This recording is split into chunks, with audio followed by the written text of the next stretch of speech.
My Indigo World, a true story of the color blue by Rosa Chang.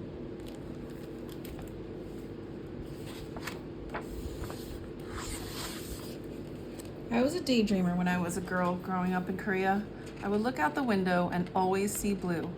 I fell in love with the color blue. In autumn, there was a strong shade of blue sky we called jaejak. There was a blue stripe sitting among the other colors in my baby hanbok, a traditional Korean garment. My first trip to Jeju Island with my grandma and mom was full of excitement. That's when I first saw for myself how the blue sky meets the blue sea. And I remember seeing the darkest blue of all in the night sky during a camping trip in the woods. I was a grown-up living in the United States when a friend gave me a handful of seeds from a special plant growing in his backyard.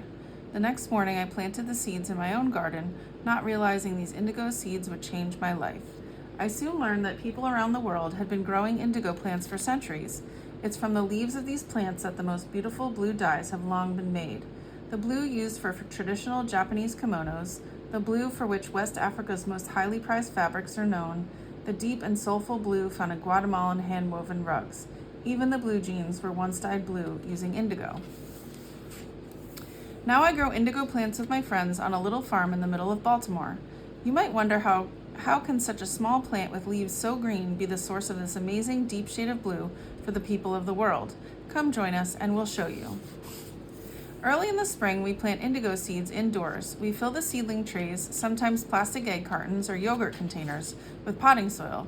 Then we put the seeds and place the trays in a sunny place in our homes. Once the indigo plants sprout, we take them outdoors and replant them in the garden. Earthworms help make the soil nice and loose. Other animals, for instance, chickens from the neighbor's garden, help enrich the soil too, with their poop. Indigo plants grow well in the hot sun and heavy rains of summer. We know it's time to harvest the plants when the leaves turn a darker green and are big enough to cover the palm of my hand. As we work together, we pause to thank the earth, the indigo plants themselves, and everyone who joins the garden. Next, we cut down the indigo stalks and gather the leaves. The ground may look bare, but in a month's time, the plants will have grown back for us to harvest again. But how do we get the blue dye from these green plants? The answer is with the help of a secret ingredient that lives inside the indigo leaves. It's called indicam. When it mixes with the oxygen in the water, the process of creating indigo dye begins. We put our harvested leaves in the jars or pots, add water, place heavy stones on top of the leaves, and wait. Can you see the color of the water starting to change? A few days later, we return to remove the stones and leaves, and look, the water has turned a beautiful turquoise color. All this color has come from the leaves, but it is still not the blue we want. To deepen the blue color, we now pour the liquid into a big container and stir it with a wooden stick. We want the liquid to mix with the oxygen in the air. We want the liquid to breathe. Next, we add one more special ingredient, calcium hydroxide, or pickling lime, which is another chemical found in nature. Here in Baltimore, we buy pickling lime at the store, but my ancestors in Korea made it themselves by grinding burned oyster shells and other seashells. As we keep stirring the mixture, we catch glimpses of a rainbow of colors in the turquoise water: sky blue, dandelion yellow, purple, and green. At last we see it at the bottom of the pot, the color I call the real blue, a dense and rich blue paste, the bluest blue of all. In Korea, we call this treasured blue shade niram. This is a magical time. Everyone gathers in the garden with whatever they want to dye with indigo. Now our indigo garden is aglow with the beautiful blue shade of niram. While we admire each other's work, we learn about what indigo means to each of us.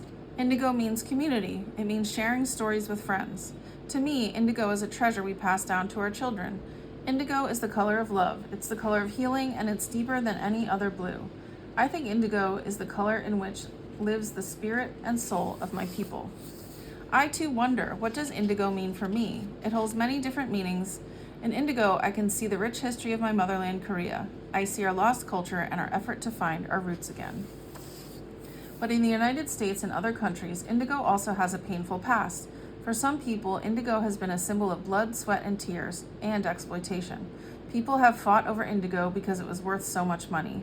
Many people have been enslaved because of indigo, forced to leave their homes and land to work on indigo farms owned by others.